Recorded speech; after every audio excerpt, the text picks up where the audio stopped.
Ukraine's President Volodymyr Zelensky again accused Russia of inflicting what he called terror on Europe by restricting gas supplies. Today we saw another gas threat to Europe.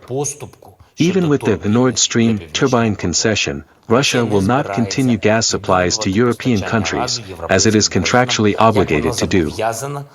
Russia does all this precisely to make it as difficult as possible for Europeans to prepare for winter. This is open gas warfare that Russia is waging against a united Europe. It's exactly how it should be perceived. And they, Russian, don't care what will happen to the people or how they will suffer. From hunger due to the blocking of ports, winter cold, poverty, or occupation. These are just different forms of terror. Europe's gas extortion, which only gets worse every month, is needed by a terrorist state to make life worse for every European. And this can actually be seen as an incentive for the EU's 8th sanctions package to be significantly more severe than the recently approved 7th. On the EU energy crisis, we can bring in Arise business correspondent Laurie Laird. Laurie, thank you so much for joining us on Newsday. Now, this is a voluntary agreement. Could it become mandatory?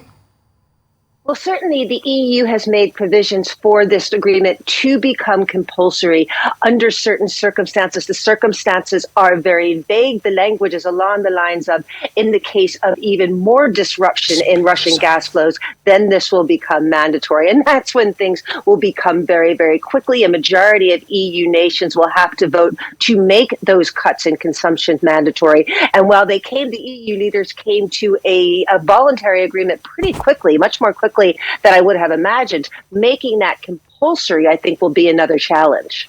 And can Russia afford to withhold gas? And that's such an interesting question, because the Russian war is being financed essentially by the sales of fossil fuels, by the sales of gas, and by the sales of crude oil. Despite the fact that many nations have decided not to buy Russian crude oil, other nations like India, like China, are still buying this stuff at elevated prices. So the revenues coming into the Russian treasury are still pretty hefty. Now, it's important to realize, despite the fact that Russian gas is so crucial to the European economy, gas only makes up about 2% of Russian GDP, the Russian economy, where crude oil, which they are still selling, makes up about 10%. So Russia can much more easily lose gas revenues than it can crude oil revenues. All right, Laurie, how is this affecting consumers further afield? It certainly is. Look, there's big crunches here in Europe, in the UK. Gas, the price of everything is rising across Europe. And in fact, we had some data out this morning from Unilever. Unilever is one of the biggest consumer goods companies in the world. They make Cif cleaning products, Hellmann's mayonnaise, all of these household names. They have said that they have raised prices by 11% in the second quarter compared to the same period a year ago. They say those prices are going to go even higher.